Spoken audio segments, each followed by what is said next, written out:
So our presenter, Deborah Sosower, I butchered it, I'm sorry, she'll tell you, was born in Durham, North Carolina. She earned a BA in Fine Arts with a concentration in Women and Feminism Studies from Bryn Mawr College and an MFA in Printmaking from Pratt Institute. She was inaugural Wonder Root Walthall Fellow, an artist facilitator for the Southwest Art and Social Engagement Project at Emory University, and selected artist for art fields. She was part-time associate professor at Kennesaw State University and worked as a nonprofit administrator for the Atlanta Printmaker Studio. She was previously the director of marketing and communications at Aramont School of Arts and Crafts and is currently the senior director of marketing communications at Future Generations University. Her artwork uses diverse forms of printmaking, mixed media, and performance film to explore the questions of self-portraiture and self-escapism. And today she's going to talk about the syrup project at Future Generations University. So let's give a warm welcome to Deborah, please.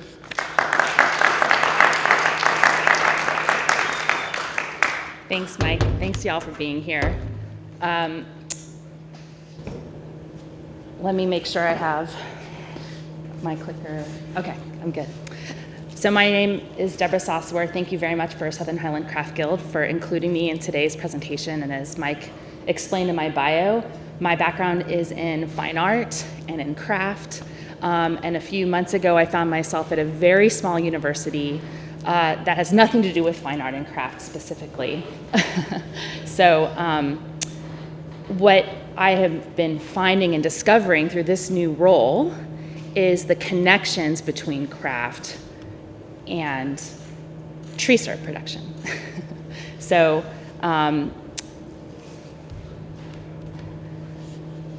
basically, Future Generations University is a small university. It's about 20 years old, and it's located in Franklin, West Virginia, which is in the Shenandoah Valley area, near the Western Virginia Panhandle and just 30 minutes from the border of Western Virginia, which is a very specific and important distinction. And what Future Generations University does is it teaches a single master's degree program in applied community development.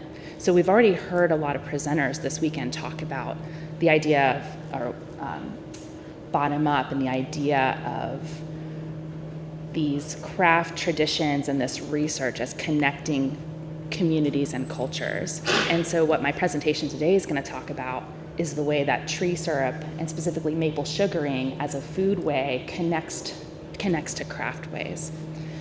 So, and I'll talk more about the university as well.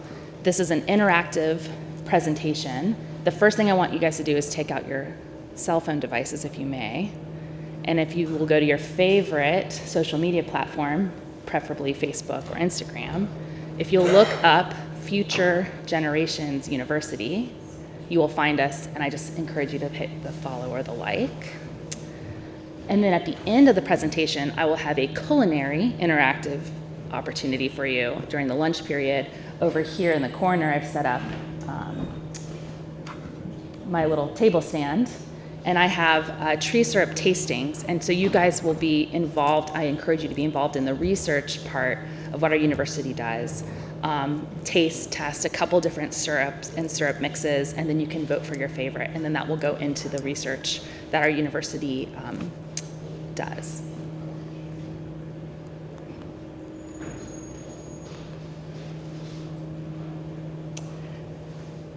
So how do we connect that research and the work that Future Generations University does to traditional Appalachian foodways, folkways, and craft? The idea is that sugaring, which is the process by which you harvest sap from a tree that can ultimately be made into sugar or other products like syrup and more, developed in the same way that traditional Appalachian crafts were created, such as the visual and performing arts we may be more used to thinking about here at Southern Highland Craft Guild, and that I certainly thought about through my education and experience. So in the same way that you would be home in between your harvest season in the fall and your planting season in the spring. You might whittle, you might sing and dance, but you might also tap your trees in your backyard and your farmstead, and that would create a sap that was very sweet.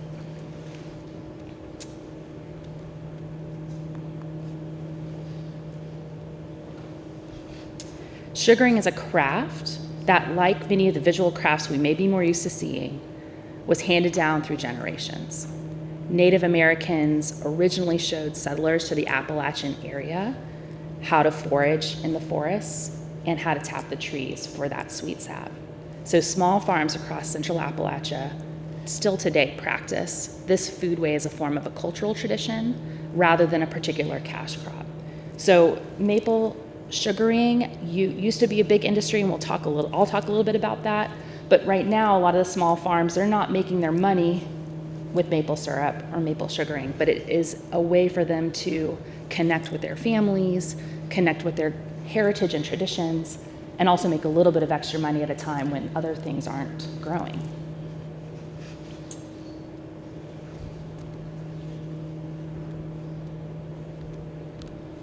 So Ronnie Lundy is an author who wrote Victuals, An Appalachian Journey with Recipes, and he said that Appalachian and its people have been told what their story is supposed to be. Misnamed by the Spanish in the 1500s, Appalachia's root is a northern Floridian native tribe. Given a specious elegy in 2016, mocked in cartoons, demonized in film and photography, those stories about Appalachians continue to bewilder and trouble those of us who come from this region and know that the history and reality are quite different. So to challenge those stories, we tell our own truth. And so what Future Generations does, specifically we have the Single Master's Degree program.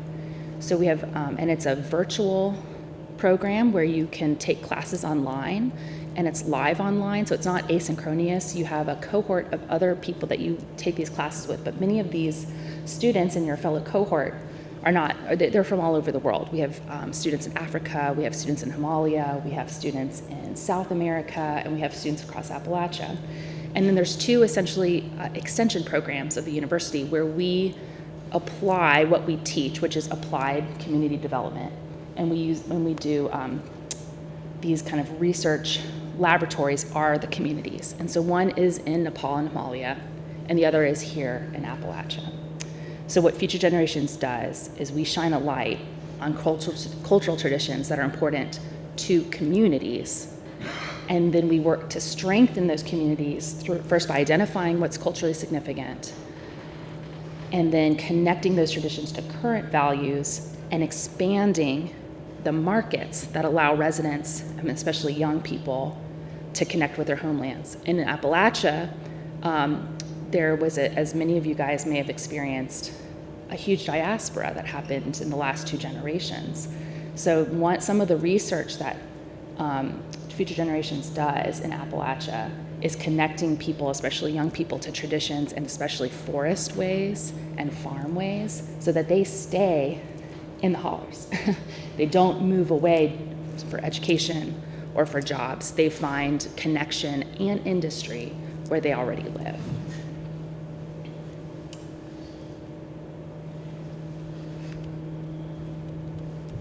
So maple sugaring is an important folkway in central Appalachia, all the way from the northern part that you can see up here in kind of Maryland and southern parts of Maine, all the way down to northeast Tennessee and here in western North Carolina. It's tied with other craft traditions, such as other foodways. I think this is a better slide that shows there's a lot more valuable things that can come out of maple sap than syrup, including things like moonshine. Here you can kind of see a shade-grown ginseng, which is also a traditional foraged material through Appalachian mountains. But in the same way, so maple sugaring kind of connects people to the land itself. And historically, well into the 20th century, Appalachia had a subsistence homesteading economy where maple-based sugars and honey were the traditional sweeteners. Did anyone here grow up with maple sugar instead of cane sugar? Do you like the taste of maple sugar still? Cane sugar. Oh, it was cane sugar, okay. Well, in the research, a lot of our faculty have found that a lot of people who are born and raised in the hollers in Appalachia don't actually like the taste of maple syrup because it's too reminiscent of what they grew up with, and they're tired of that flavor. But it is associated with, in similar ways to what we know about a lot of traditional Appalachian crafts. It grew out of a subsistence economy where you didn't have a lot of outside people coming in and trading, and there was pride in growing and making things with your own hands and from your own land. So the image here you see behind me on the left shows the major coal fields along Appalachia. And then the image on the right shows sort of the economic impact in these areas. So as with many farm and forest-based folk traditions of Appalachia, sugaring was originally a subsistence strategy, providing sugar and sweeteners to cash-poor but land-rich farmers far from markets with cane sugar.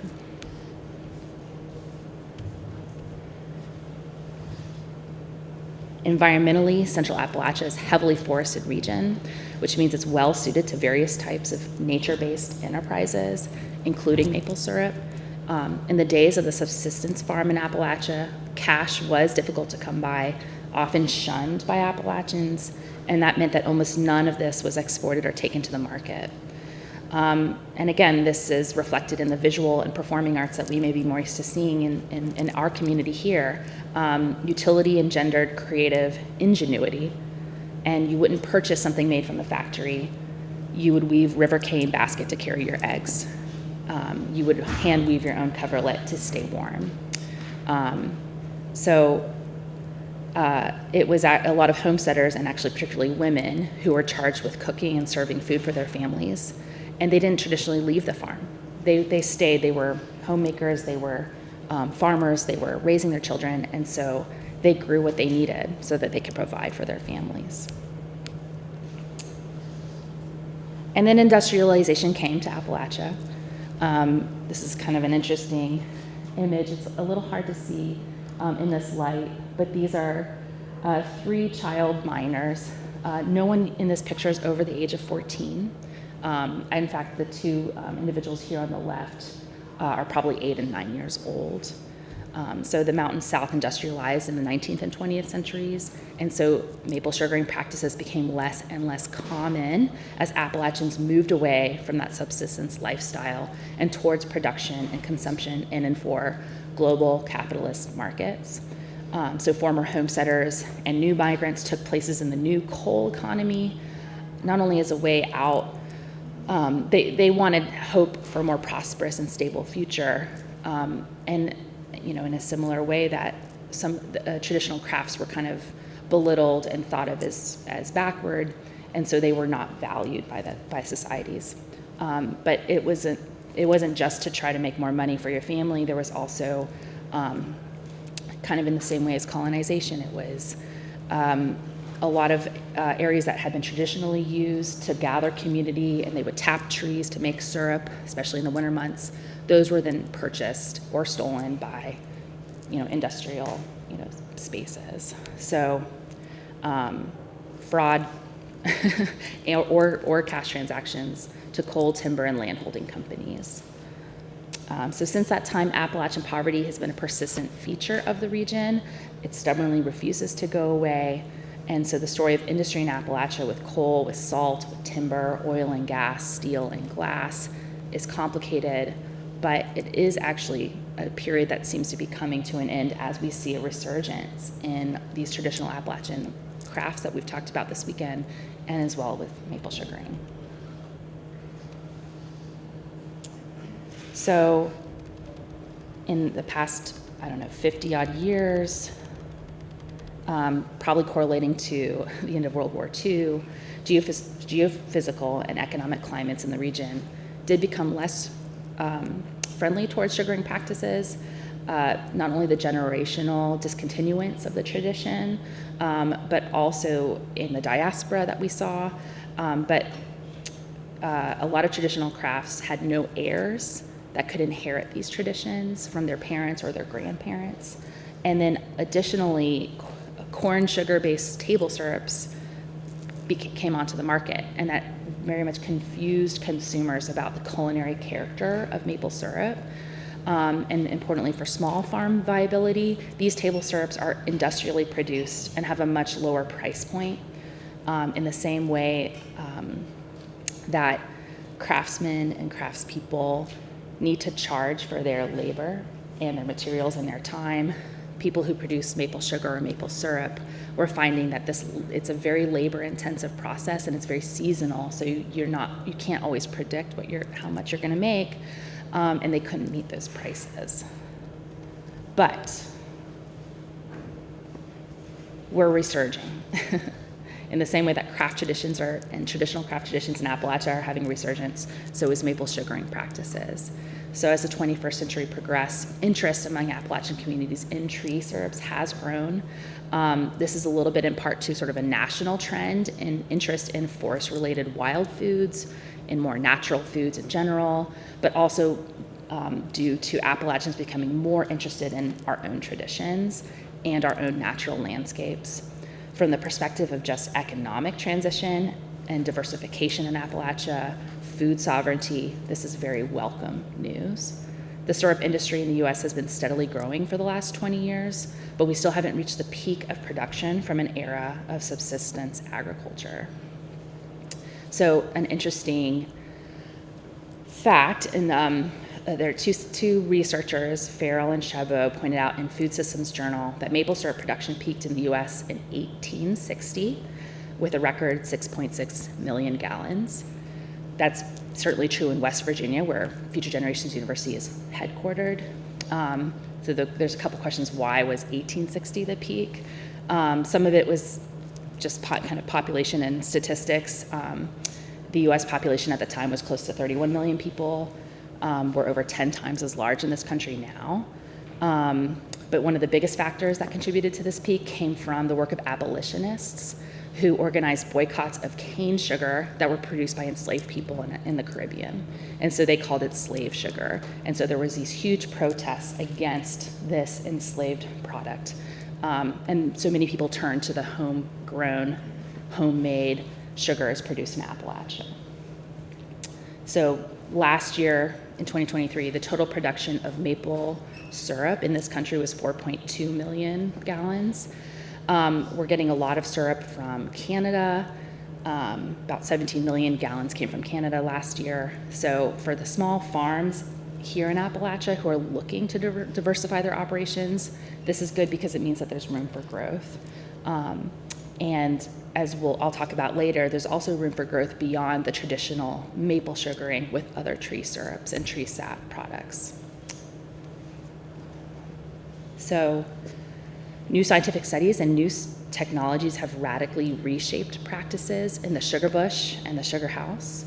For example, there are tubing systems that have made sap collection drastically easier, reverse osmosis systems that concentrate sugars in the sap that make the boiling time significantly more reduced. I think sap gets boiled down to 40th%, by a factor of 40 to create an ounce of syrup. So you have to have 40 times the amount of gallons of sap to make one bottle of maple syrup. Because these changes have mostly been developed and deployed by northern sugar makers, where the scale is often much larger. This is why we think about maple syrup and we think about Vermont, we think about Maine, and we think about Quebec and Canada. They're very heavily forested and they're colder. They have more forest that they can tap. That means that kind of a bulk market for them is more feasible. And what the university researchers are doing is kind of discovering how the same type of industry works here in central Appalachia and southern Appalachia, so that we can have an impact on the producers and the sugar makers down here.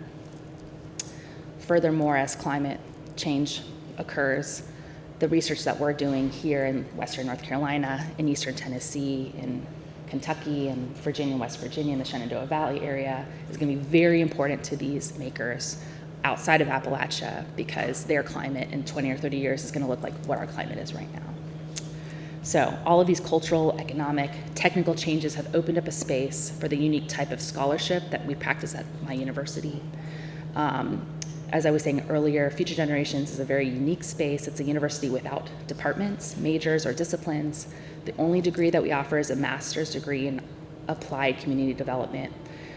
And community development is a term. It refers to educating and empowering a community so that they can solve their own problems, and that the community can create the change that they want to create. So instead of the idea of, as Central Appalachia has seen time and time again, people from the outside coming in and telling you how to do things better, it's saying working with communities in the same way that the origins of Southern Highland craft and the origins of Aramont and these kind of like historic institutions of art and craft, we're able to work with communities to make the change that needs to happen based on the community themselves and their identified needs.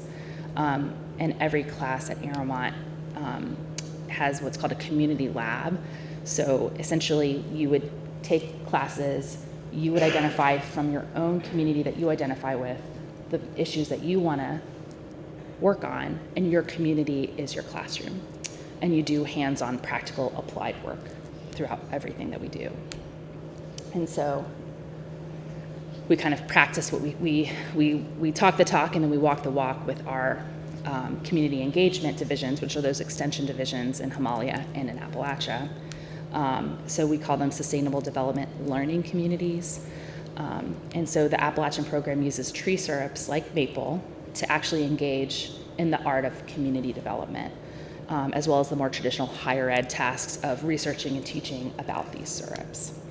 So why does a program focus on community development want to do work in agroforestry?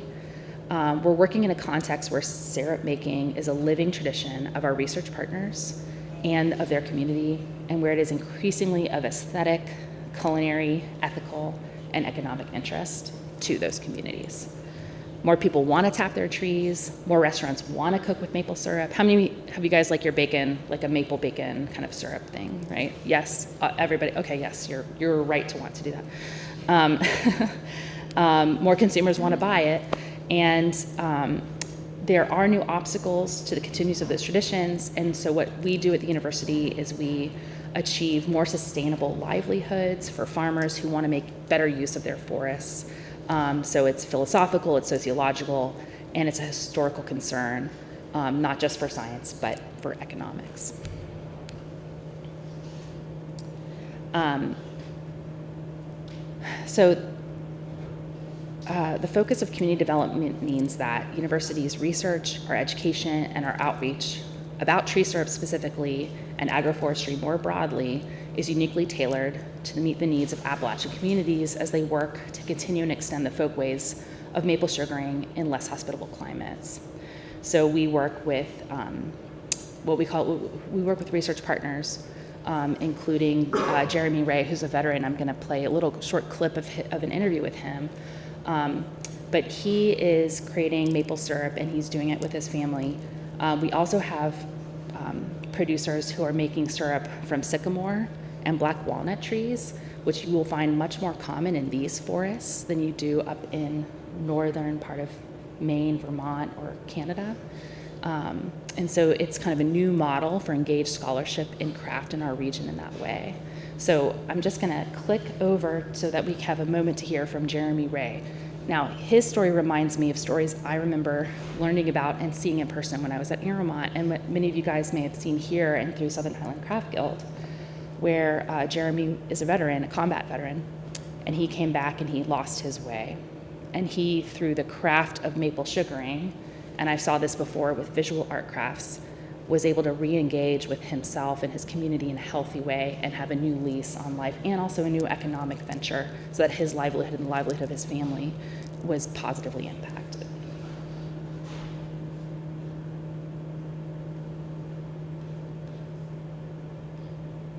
So this is about like a 3 or 4 minute clip, and it's just audio. As maple syrup farming continues to change, Longtime maple makers like Brandon Daniels are sharing their knowledge with newcomers. In this next story, we meet a new maple farmer named Jeremy Ray. He's an Iraq War veteran who was looking for a hobby to fill his time. What he found was a way to heal his wounds. The West Virginia Department of Agriculture's Jennifer Smith reports. Jeremy Ray is the proud owner of Gully River Maple. It's the first season for his new venture. He heard about maple syrup through the West Virginia Department of Agriculture's Veterans and Warriors to Agriculture program, aimed at retraining veterans for careers in agriculture. He took one maple syrup producer's class, taught in part by Brandon Daniels, and was hooked. It's been a long time since I've been excited about anything. Jeremy's property in Nicholas County is dotted with bright orange ribbons. My youngest son, that's how he learned to tie his shoes this fall. Was he went with me, and every time we identified a tree, he was the one that tied the ribbon on it. He tapped one of those maple trees early this season and was rewarded with a sweet taste of things to come. And it came out of the tree. I mean, how much more naturally filtered can you get than that? You couldn't find anyone more surprised about this venture than Jeremy himself. The 43-year-old grew up on this land, but joined the Army National Guard right out of high school. He was looking for adventure, but then came the war in Iraq, and he was deployed overseas. The day I deployed was today my oldest son was born, so I was with him 24 hours and then wasn't back until he was 17 months old. Jeremy doesn't talk much about what happened in Iraq and the things he saw, only that it changed him. 10 days after I got back home, I just went to work. I went back to the sheriff's department and tried not to think about it. He worked for 14 years as a Nicholas County Sheriff's deputy, all the while suffering from post-traumatic stress disorder, or PTSD. He managed the depression, flashbacks, and anger, or so he thought, until the day his boss called him in the office in 2011 and told him to hand in his badge. When he went home to tell his wife, she too had had enough and walked out with their 2 sons. I lost everything I'd ever worked for on November 11th, 2011, Veterans Day.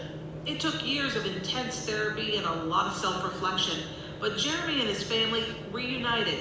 Now on medical disability, he's looking for a new normal. That's where maple syrup comes in. I'm a disabled veteran and I needed something to take my time. I needed to get my mind busy on something, and I also wanted to find something that where my kids could help and enjoy it so we could get more time together. His new workplace is far from the office atmosphere that triggered his anxieties. Outside with his maple trees, there's a sense of peace. I'm by myself and in the woods. It's really relaxing. West Virginia Commissioner of Agriculture Kent Leonhardt, a veteran himself, says Jeremy's story is not uncommon. When you think about what the unseen wounds of war do to our veterans and what agriculture can do to help them heal, veterans with that affliction, they don't want to be in an office. They don't want to have windows and doors and be around a lot of people. They want to be outside, which is why our beekeepers do so well with it. It's why maple syrup is an ideal therapy. Jeremy might be a maple novice, but he's spreading the word. Maple, it's nobody around here really knows about it, but everybody around here could do it if they wanted to. You know, in West Virginia, there's untapped potential everywhere. If a crazy disabled vet can do it, anybody can. Including Jeremy's 6-year-old son Jackson, who tags along with his dad every chance he gets. Jeremy says one day, Gully River Maple will belong to Jackson and his older brother, a legacy of love born from the wounds of war. For West Virginia Public Broadcasting, I'm Jennifer Smith in Nicholas County, West Virginia.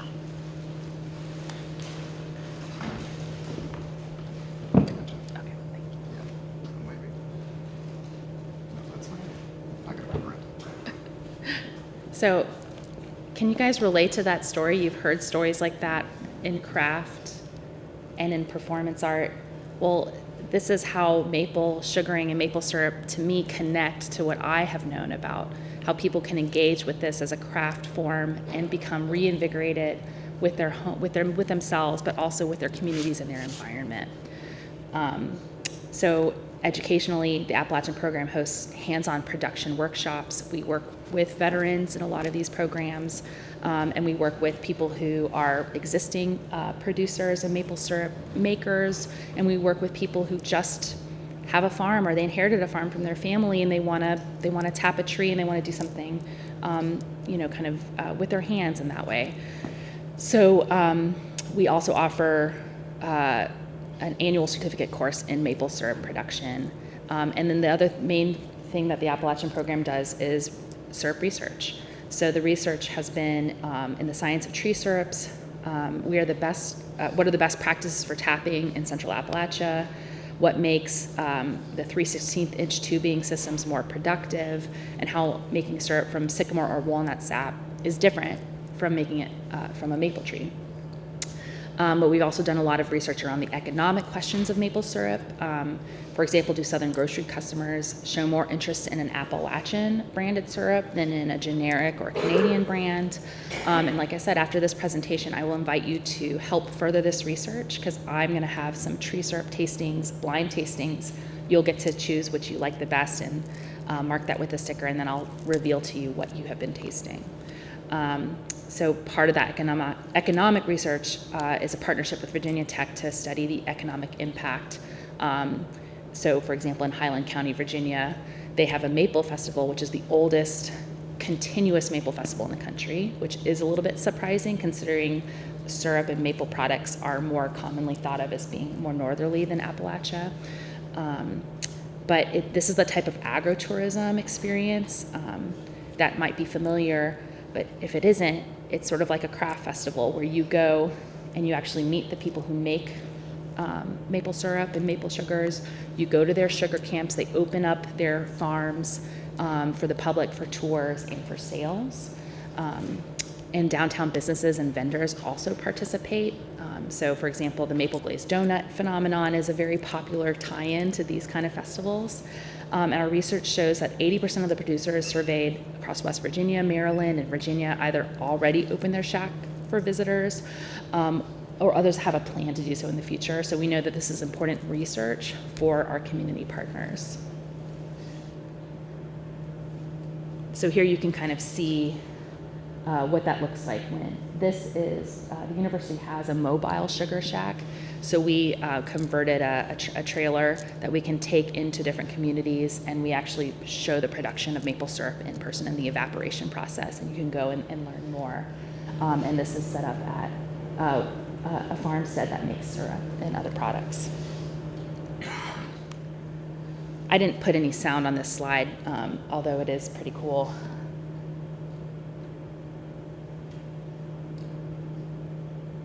Or it was.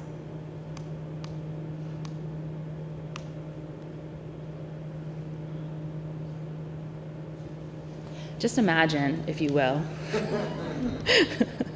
a line dance at one of these maple sugar festivals. The festivals raise awareness in a couple of important ways. That ability to visit the sugar camps helps tourists learn what real maple syrup is. They can see the trees with the spiles in them. Oh.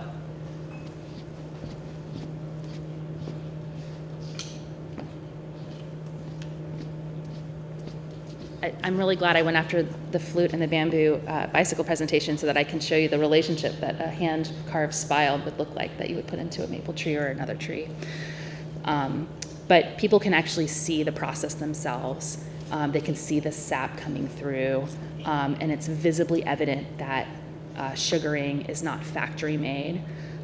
It is handmade, it is a craft, and it's made here in Appalachia from our forests.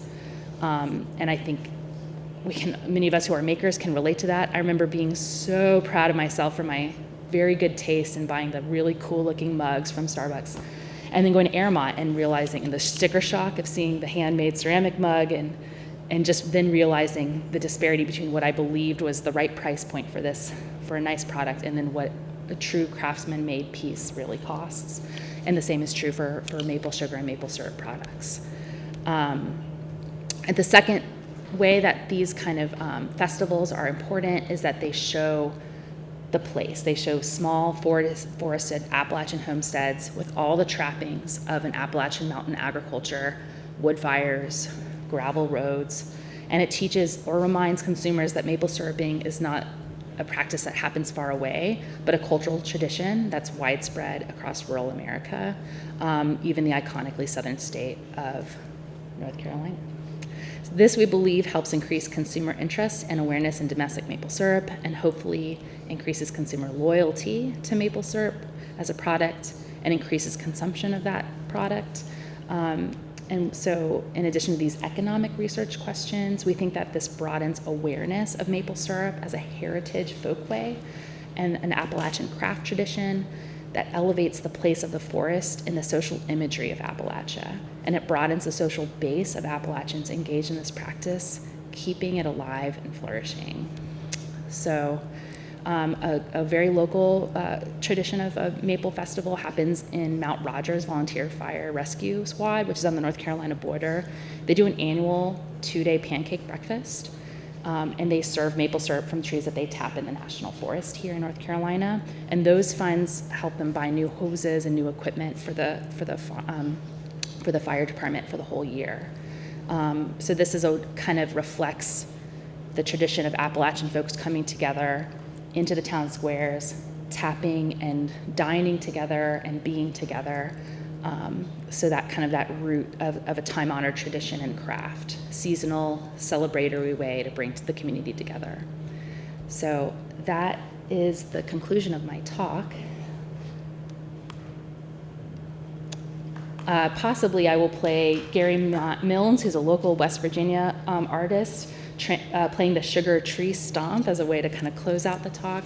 I'd be happy to answer questions. I'd be more happy to take your questions, and then since I'm not so much an expert on maple syrup myself as I will be as I get to know this university, I can answer any of those questions now or in the future. So thank you very much for your time.